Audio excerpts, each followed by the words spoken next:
President Obama hit up the UN General Assembly today, but you can count on one hand how many world leaders he met with today.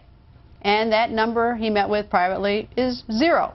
Could snubbing world leaders hurt him with voters? We're back with our political panel. Ambreen, to you. Does it really make any difference, do you think, politically, whether he meets with world leaders or not this week?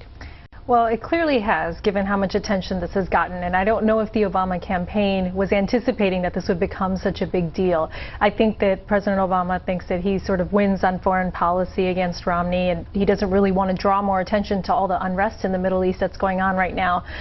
But, you know, pairing his visit with going on The View obviously was really bad optics, and the campaign is sort of trying to backtrack that, saying it was just a scheduling matter. Both events were in New York, and so he tried to be efficient with his time, but it's sort of just a lose-lose situation for him. If he had met with the leaders, he would have drawn more attention to the problems in the Middle East. Well, he certainly can do. He could have done both. He could have gone on The View and met with world leaders, right, Steve? Yeah, I mean, he could do both. It's inconceivable to me that he didn't meet with world leaders there. It's inconceivable to me that he didn't rearrange his schedule to meet with Bibi Netanyahu. I mean, this is somebody who's potentially facing a war. We're talking about an existential threat. If you believe the rhetoric coming out of the White House and the State Department, they buy the way that the Israelis define the threat. They sort of want to believe the urgency, and yet the president won't meet with Netanyahu potentially on the verge of this war as an effort to avoid this war. I think the message it sends, you know, to the world community, to Iran in particular,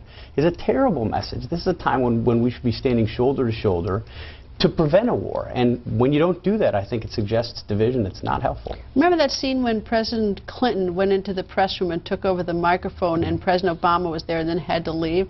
I have sort of that little vision here because he's left New York and Secretary of State Hillary Clinton is now scheduled to meet with Netanyahu. It's like, you know, she has to come in and now handle this. Well, in an odd twist of a turn of events, Secretary Clinton here is as apolitical a U.S. figure as we have right now. She's taken herself out of the political process. She wasn't at the Democratic convention.